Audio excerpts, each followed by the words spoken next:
Fran Gabriel Salas, que es ingeniero químico industrial, y José Luis Reyero, que también es ingeniero industrial. Vosotros estáis estudiando en Madrid y trabajando en IBM España, en la organización de servicios, además con excompañeros míos. O sea que eso también para mí es un honor poder presentar en este caso práctico que nos van a contar sobre, digamos, la experiencia práctica de una instalación de servicios en el entorno actual, que también está, digamos, complicado en un mundo cambiante. Dejo la palabra a José Luis o a Gabriel. ¿Cómo empezáis? Gracias, José Luis. Y espero que realmente tengáis la oportunidad de, si nos da tiempo después, de poder hacer alguna pregunta, o sea, y cumpliendo los horarios, espero que todo funcione bien, ¿vale? ¿De acuerdo? De acuerdo.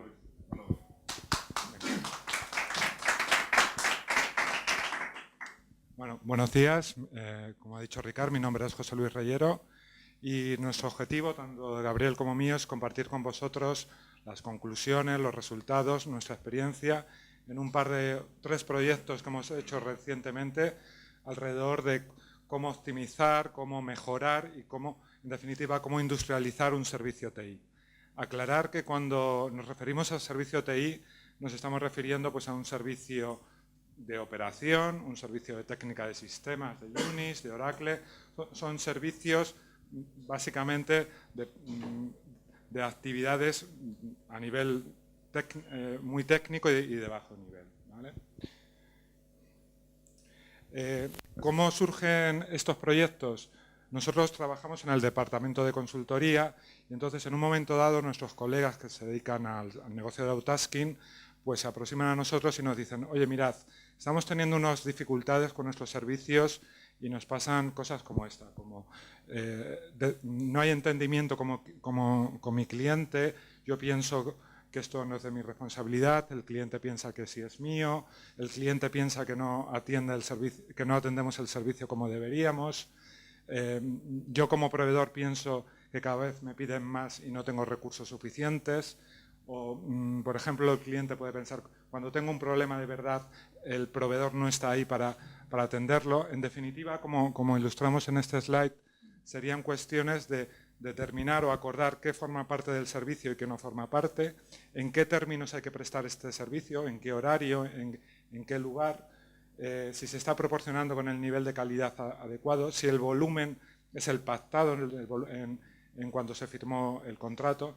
Entonces nos pusimos en contacto con otros colegas dentro también de la organización que se dedican a hacer las ofertas, a preparar los servicios en este tipo de negocios de outtasking y acordamos establecer un modelo de referencia de lo que sería un servicio gestionado. Entonces acuñamos este término de servicio gestionado donde entendemos que este servicio tiene que tener tres características principales. La primera es que tiene que tener un alcance delimitado, esto es, un perímetro de actividades y un perímetro tecnológico claro. Básicamente es acordar qué hace el servicio y sobre qué elementos, ¿vale? Luego también acordamos que el servicio debe estar instrumentalizado y gobernado de acuerdo a procesos. Básicamente es, sobre todo los servicios de más bajo nivel, garantizar que todas las instrucciones, todo lo que son tareas que tiene que ejecutar este servicio esté documentado, ¿vale? O por lo menos que haya una guía o un manual al que acudir para, en caso de duda, ejecutarlo. Y la tercera característica que acordamos que debería tener este servicio es la de que estuviera gestionado y controlado en base a métricas. Métricas, en este caso, de volumen y de calidad, ¿vale? Doy la palabra a Gabriel. Sí. Bueno, buenos días. Mi nombre es Gabriel Salas. Soy compañero de José Luis, pertenezco al área de consultoría IT. Al hilo de lo que comentaba José Luis, y cuando nosotros nos encontramos con un nuevo servicio que tenemos que incorporar, una de las cosas que hace mi compañía, que hace IBM, es implantar GDF. GDF es, quiere decir Global Delivery Framework, pero básicamente es el modelo de servicio que tiene IBM para todos los grupos con los cuales trabajamos a lo largo del mundo.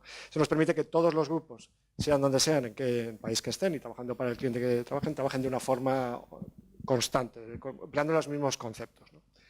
Este módulo de GDF es el que realmente aporta el concepto de industrialización, según nuestra opinión. Y está basado principalmente en Lean, es decir, la capa base, por decirlo de alguna forma, la capa base de mejora como tal, es Lean. Pero IBM le ha incorporado una serie de conceptos nuevos que, en mi opinión, permiten pues, aterrizar un poco el concepto de Lean y dotar de herramientas a la implantación como tal de las mejoras. Destacaría cuatro aspectos principales. Un primero que sería la segmentación de pools por nivel de conocimiento.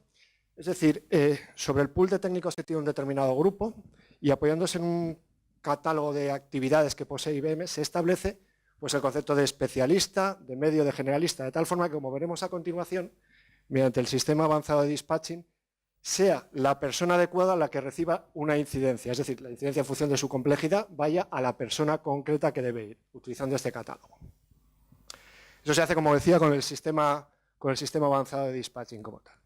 Un tercer aspecto que yo creo que también es diferenciador es el uso de PBAs. PBAs es un concepto estadístico que viene sobre lo que es una variable como tal, que representa un proceso, número de alertas, por ejemplo, viene a establecer y calcula estadísticamente su límite alto y su límite bajo. Si os fijáis un poco en esta gráfica, y la media. De tal forma que es una herramienta que le permite al gestor que está trabajando con ello ver qué situaciones empieza a encontrar puntos que se empiezan a tener una tendencia alcista, una tendencia decreciente, y le dan una cierta idea, son el disparador de algo que no está bien en la instalación. Por supuesto, también tiene un comportamiento reactivo, es decir, si el número de alertas veo que me ha superado, por ejemplo, el límite alto que tengo en mi gráfico, sé que ha pasado algo raro y, por tanto, tengo que investigarlo. Es, por tanto, un poco el disparador de la gestión proactiva o incluso predictiva de problemas, lo que nosotros llamamos defect prevention, que ahondaré un poco posteriormente.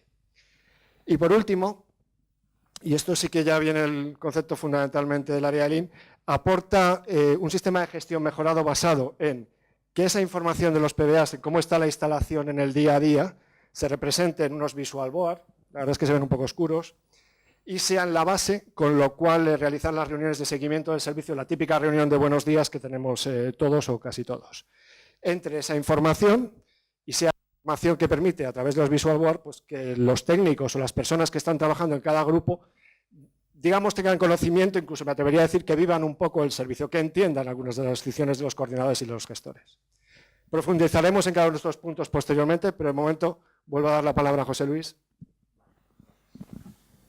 Vale, pues un poco recapacitando lo que os veníamos comentando, tenemos la situación en la que IBM vende, o una compañía de servicios vende servicio de autotasking, y entonces se pone en contacto con el departamento de consultoría para intentar resolver esas dificultades, esos malentendidos que había entre cliente y proveedor.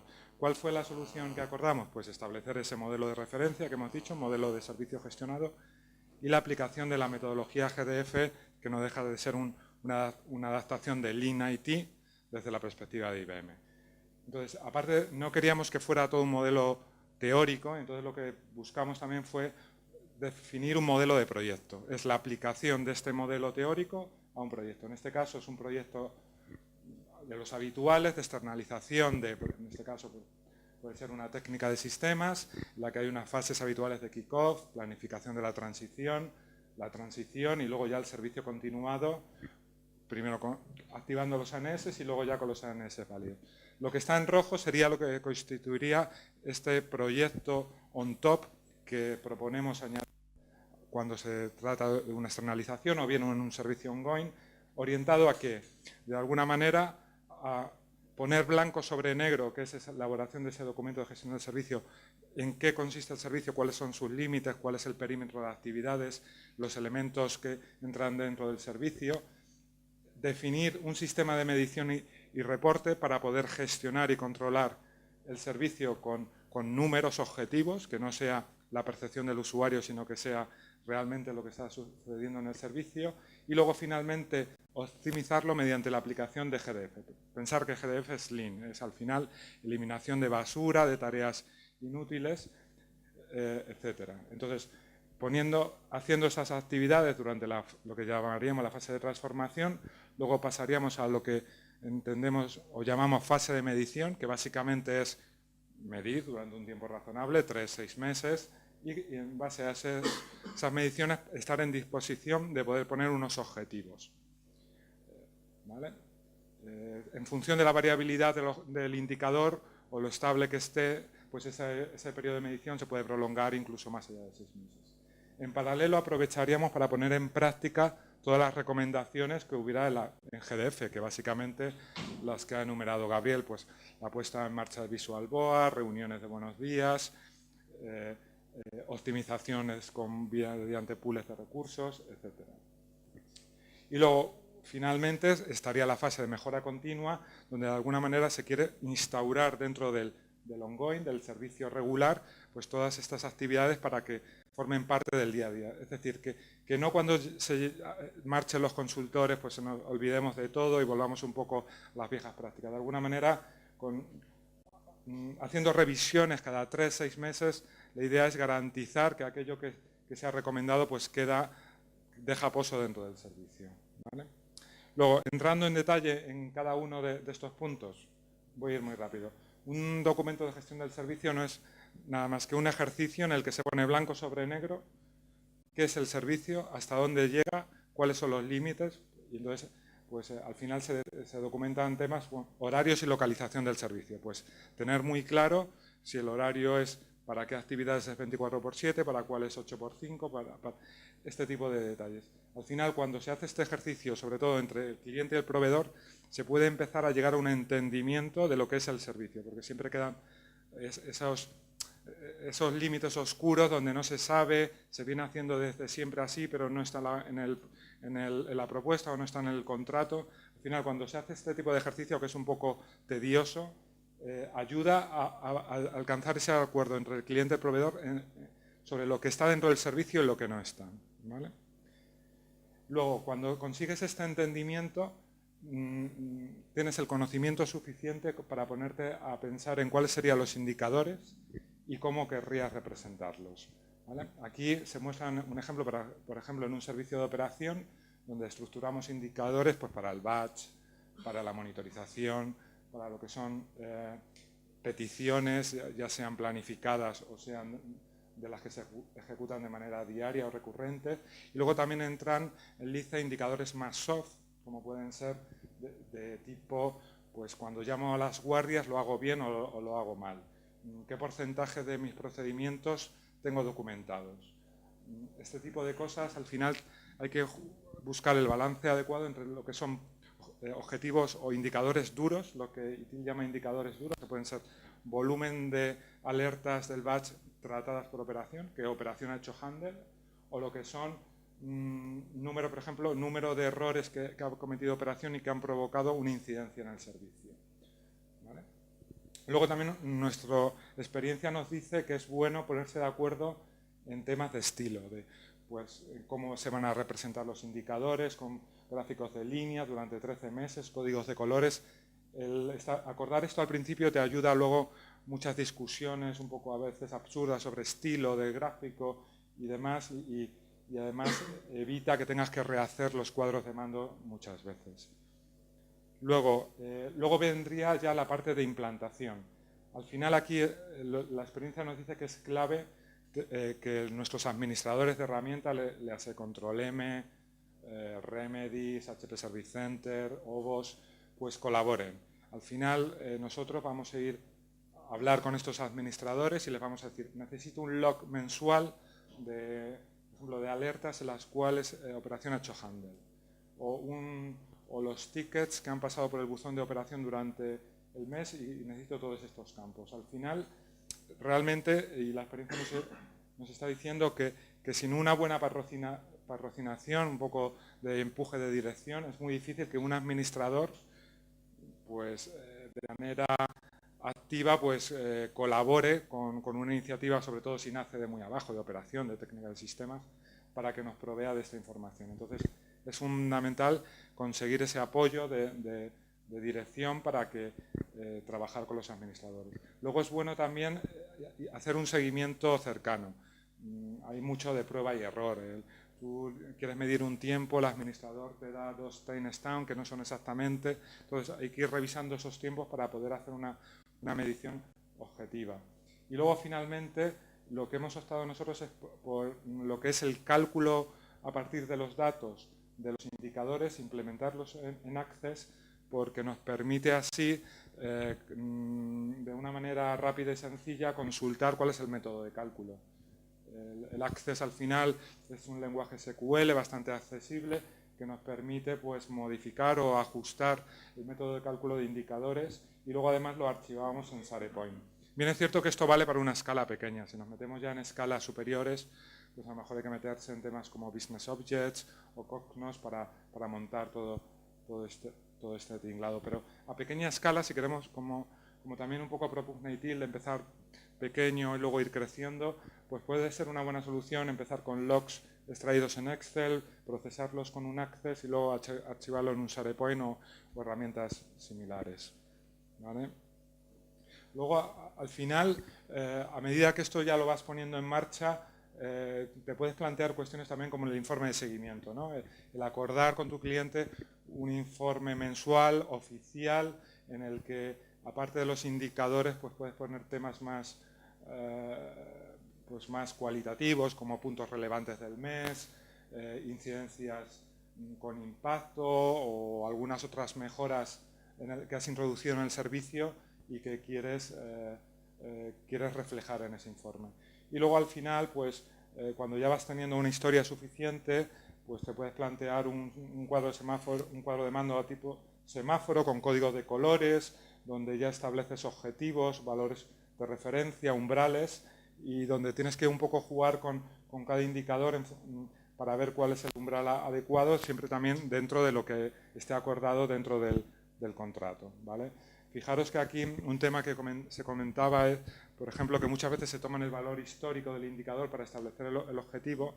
Nos comentaba un cliente, ¿qué ocurre si yo históricamente lo vengo haciendo mal desde siempre? Entonces, el indicador estaría en verde, yo pensaría que lo estaba haciendo bien, pero si me comparara con la industria, pues solo me daría cuenta que lo estaría haciendo mal. Entonces, un poco la recomendación aquí sería que en algún momento del año sería bueno hacer un benchmarking para contrastar que a lo mejor tu tasa de resolución de incidencias a primer nivel o el tanto por ciento de batch cancelados está acorde con la industria, que aunque tú históricamente estés mejorando con respecto a los últimos años, pero lo estés haciendo mal si lo compararas con la industria, ¿vale? Entonces aquí la recomendación sería, en la medida de lo posible, obtener esos datos de referencia de la industria para compararte, ¿vale? Y bueno, y ya a partir de aquí solo un comentario en relación también a esta mejora de cómo este sistema nos puede ayudar a sistematizar la mejora continua. ITIL dice que la mejora continua consiste en la continua alineación del servicio a las necesidades del negocio. Poniendo en marcha un sistema como este de métricas te permite un poco identificar cuáles son las prioridades del negocio y detectar si lo estás cumpliendo o no. Es decir, por ejemplo, si a operación le llegara un nuevo sistema que fuera crítico y tuviéramos un poco que empezar a medir cómo de bien lo estamos haciendo en cuanto al soporte de ese sistema, pues podríamos detectar enseguida si mediante este proceso de mejora continua, si nuestras operativas están satisfaciendo las necesidades de ese negocio. Pues a lo mejor podríamos detectar que el tiempo de respuesta en cuanto a alertas asociadas a ese sistema pues no cumple con los estándares o con los requisitos que necesita el negocio. Entonces, al final, el mensaje aquí es que ese sistema, una vez montado, no es fijo, tiene que estar en constante cambio porque el servicio puede variar, pueden entrar nuevos sistemas más críticos, puede variar la criticidad de servicios que estamos operando. Entonces tenemos que estar siempre alertas para identificar las prioridades y condicionantes del negocio y ver cómo nos afectan para con nuestro servicio.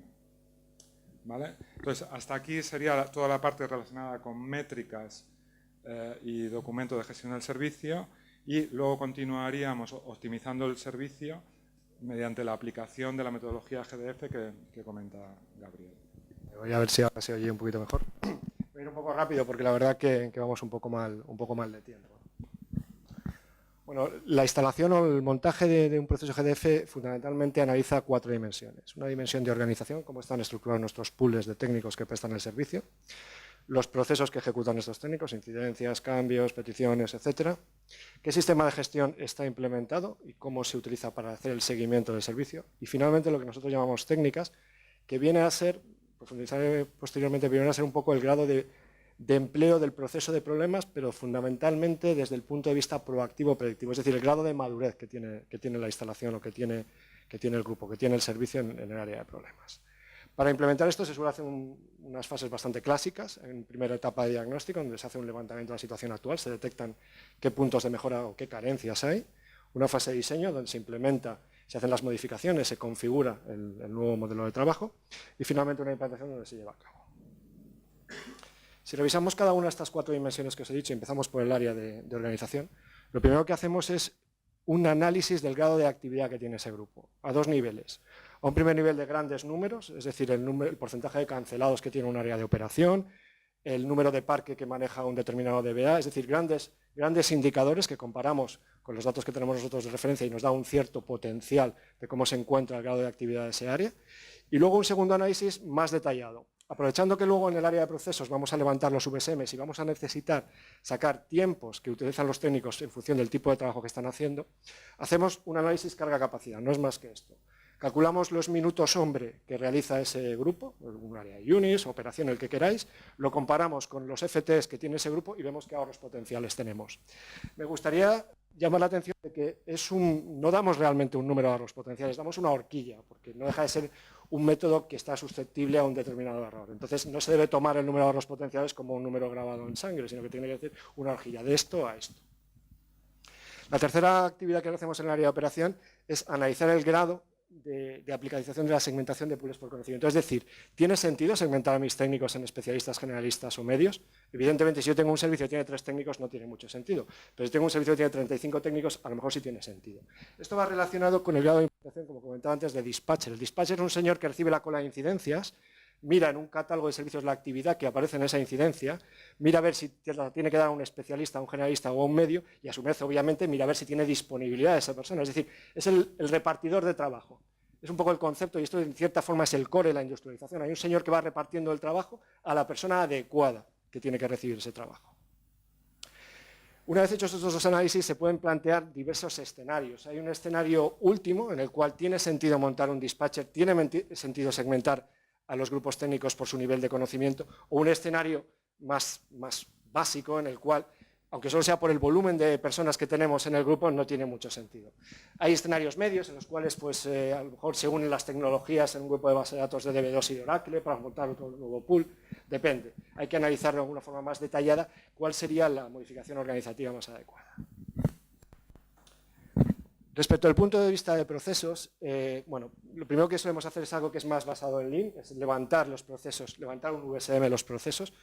El VSM quiere decir Value Stream Map, es una forma de representar los procesos y a su vez tomar datos de los tiempos empleados en los procesos y aplicando Lean, esto sí que ya es Lean puro y duro, detectar qué basuras o qué desperdicios aparecen en cada uno de los flujos y aplicarle una palanca Lean que vaya a corregirlo.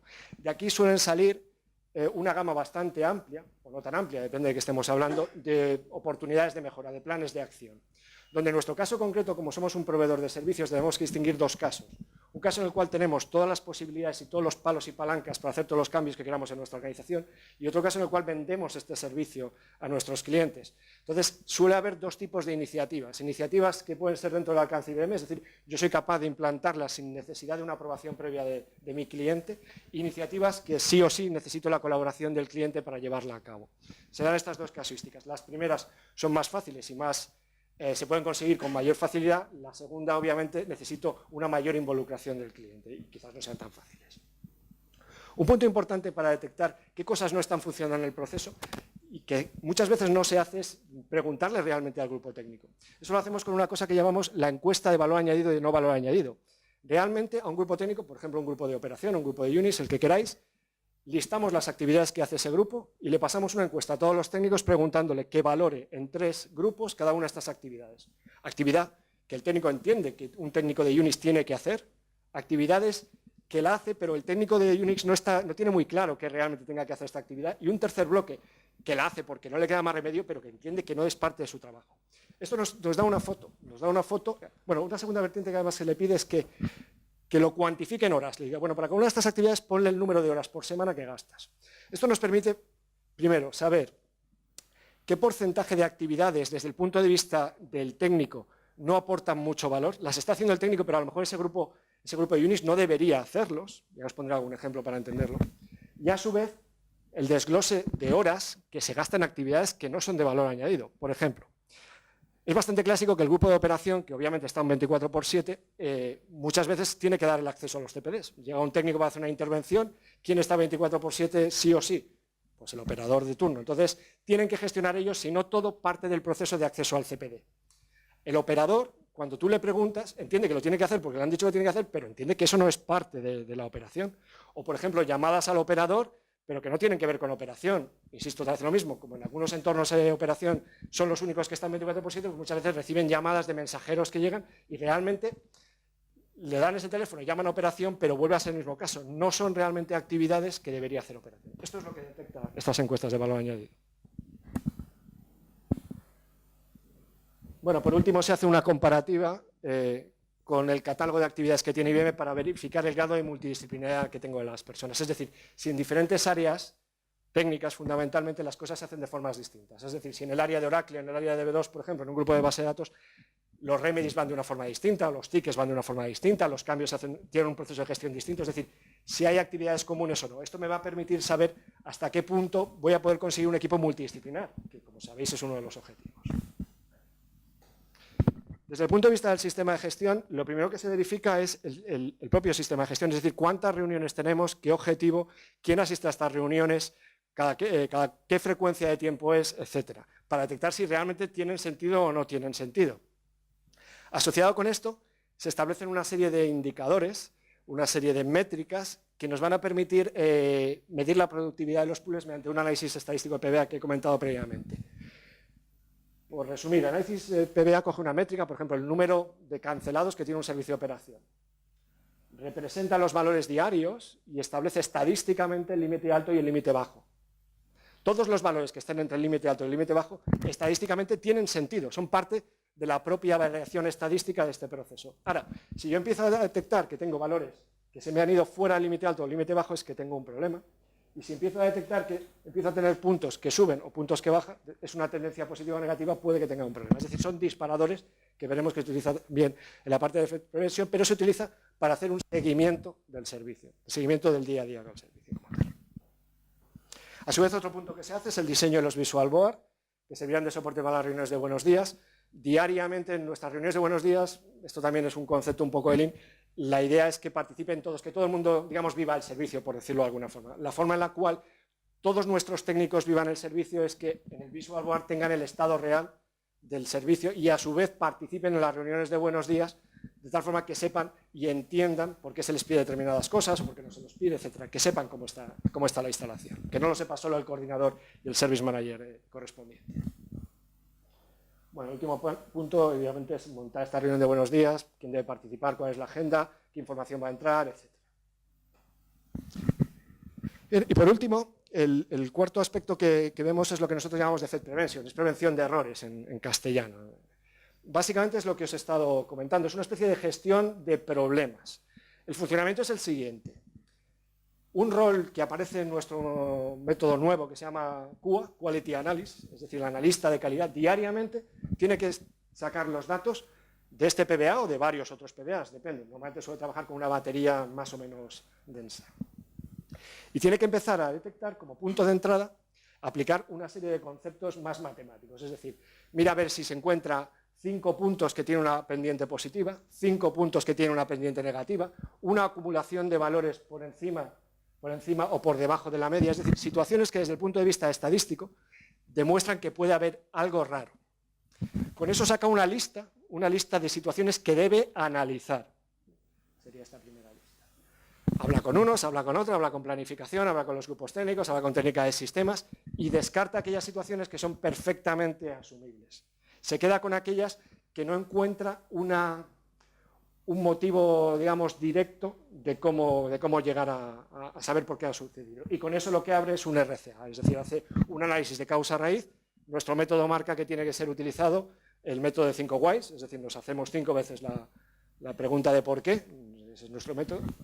Para mí la ventaja del defect prevention como tal es que la apertura de problemas o la apertura de investigación, no quiero llamarle problemas, la apertura de investigaciones se cuantifica.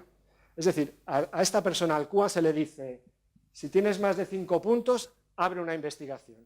Es decir, se le da un patrón claro de cuándo debe empezar a trabajar. Bueno, pues con esto, y además creo que nos estamos quedando sin tiempo, yo confío en haber dado una pequeña pincelada de lo que es GDF y vuelvo a dar paso a José Luis. Ya, solo por cerrar, un poco recapitular sobre los mensajes que os hemos un poco intentado transmitir. Recordar que la situación de partida era un servicio en el que el proveedor y el cliente tienen discrepancia sobre lo que es parte del servicio o no es parte del servicio, sobre si cumple o no la calidad, si el volumen está dentro o no del servicio. Es un servicio a lo mejor pues, donde podríamos decir que está degradado. Y entonces, ¿cuáles serían los beneficios de poner en marcha este tipo de iniciativas? Delimitar y acordar, sobre todo la parte importante es ponerte de acuerdo con tu cliente en lo que forma y no forma parte del servicio, normalizar el modo de funcionamiento, es decir, quitar todo, intentar reducir lo que es la variabilidad de los resultados de ese servicio, conseguir un control y un seguimiento eficaz, es decir, tener una métrica objetiva de cuál es la calidad y el volumen del servicio mes a mes, sistematizar la mejora continua, es decir, instaurarla como parte de las actividades del servicio y finalmente, y como resultado de la aplicación de ese Lean, optimizarlo de alguna manera, buscar ahorros y mejorar un poco la rentabilidad de ese servicio, ¿vale? Luego, algunas lecciones aprendidas, pues bueno, lo que ya hemos mencionado, que al final hay que tener en cuenta la gestión del cambio, que no puede ser una iniciativa aislada, sino que la organización debería ser también partícipe de este tipo de iniciativas, que la colaboración de los grupos de administradores de las herramientas es crítico y que, como por supuesto, que todos los grupos tienden al inmovilismo, les cuesta cambiar y entonces es una buena práctica pues introducir un agente externo que de alguna manera dinamice estos cambios o estas modificaciones a lo que se venía haciendo desde siempre. Y poco más, recordad, el código de la sesión es el que podéis ver ahí abajo y supongo que lo podéis descargar cuando ya lo suban al portal del ITSMF. Tenéis nuestros contactos por si tenéis algún tipo de consulta o de duda y nada, espero que os haya servido o haya resultado útil la charla. Nada más, muchas gracias por vuestro tiempo. Gracias.